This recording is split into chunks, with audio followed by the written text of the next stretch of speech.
नाकेबंदी के बीच France Britain की बड़ी पहल, युद्ध खत्म होने पर हॉर्मूज पर नई रणनीति में अमेरिका की भागीदारी नहीं। फ्रांस ब्रिटेन ने अंतरराष्ट्रीय रक्षात्मक मिशन पर दिया जोर। मिशन में यूएस, इजरायल और ईरान भी नहीं होंगे शामिल।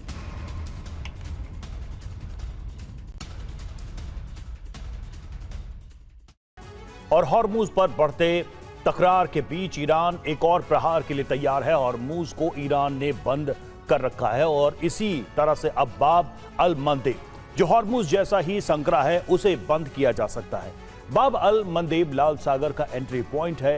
यूरोप से कार्गो शिप लाल सागर होते हुए यहीं से एशिया में प्रवेश करते हैं। समुद्री रूट से व्यापार की बात करें तो ये एशिया और यूरोप के कनेक्शन को काट सकता है। ऐसे में अमेरिका की रणनीति है कि सोमालीलैंड के बेस का इस्तेमाल करते हुए बाब अल मंदेब को सुरक्षित किया जाए। बाब अल मंदेब भी हॉर्मूज की तरह ही बेहद सकरा रास्ता है और तेल सप्लाई रूट के लिए बेहद अहम है। ये जलमार्ग यमन और जिबूती के बीच लगभग 26 किलोमीटर चौड़ा है और लाल सागर के दक्षिणी प्रवेश द्वार पर मौजूद है। बाब अल मंदेब को ईरान का दूसरा हॉर्मूज माना जाता है क्योंकि हूती की वजह से यहाँ भी ईरान का कंट्रोल है। हर साल 20,000 से ज्यादा जहाज इस रास्ते से गुजरते हैं। 2018 में यहाँ से हर दिन करीब 6.2 मिलियन बैरल तेल और पेट्रोलियम उत्पाद गुजरते थे, जो दुनिया के समुद्री तेल व्यापार का करीब 9% है। लाल सागर के करीब अमेरिका का बड़ा बेस नहीं है।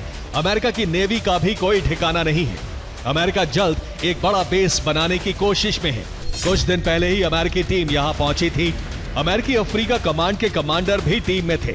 सोमालीलैंड का दौरा करने के बाद टीम वापस लौटी थी। जिबूती के लेमोनियर में अमेरिकी सेना का कैंप है। जिबूती में चीन का प्रभाव बहुत तेजी से बढ़ रहा है। सरकार भी अमेरिका के बजाय चीन के समर्थन में है। सोमालीलैंड 1991 से सोमालिया से अलग हुआ था, तब से स्वतंत्र राष्ट्र के रूप में काम कर रहा है, लेकिन उसे अंतर्राष्ट्रीय स्तर पर मान्यता नहीं मिली। ईरान ने ट्रंप को रोका। यूएस पर खत्म भरोसा कि आसमान से बम गिराने से कुछ नहीं होगा। ईरान में ग्राउंड ऑपरेशन करो। यूएस की ताकतवर सेना हॉर्मूज में क्यों डरी? इनसे तुलना करें तो ईरान की सिराज क्लास बोट्स के टारगेट पर हैं अमेरिकी अर्ले बर्ग क्लास युद्धपोत। बोट की स्पीड 134 किलोमीटर प्रति घंटे से ज्यादा है। इसकी अपेक्षा अमेरिकी युद्धपोत 56 किलोमीटर प्रति घंटे की रफ्तार से ही चल सकते हैं। बोट में 12.7 mm की मशीन गन और 12 बैरल वाला मल्टीपल रॉकेट लॉन्चर है, जो अमेरिकी पोत में तैनात मिसाइलों और टॉर्पीडो पर भारी पड़ सकता है। इसके अलावा ईरान के पास अशूरा श्रेणी के बोट्स हैं, जिसके टारगेट पर यूएसएस अब्राहम लिंकन है।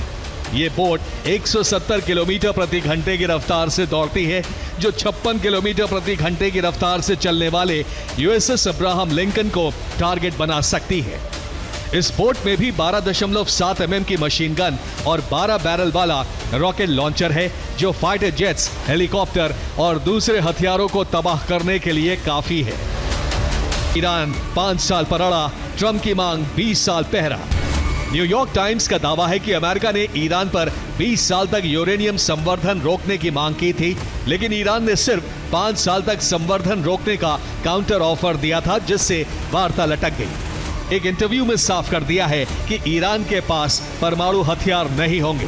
अगर होंगे तो हम वापस लेंगे या छीन लेंगे। ईरान को अमेरिका ने अपना अंतिम प्रस्ताव दे दिया है। अब गेंद पूरी तरह से तेहरान के पाले में है। ईरान ने युद्ध के नुकसान का बिल अमेरिका के बजाय ट्रंप के सहयोगी 5 अरब देशों को थमा दिया है। इसमें प्रारंभिक नुकसान $270 बिलियन बताया गया है, जिसका हर्जाना बहरीन, सऊदी अरब, कतर, यूएई और जॉर्डन को भरने के लिए कहा है।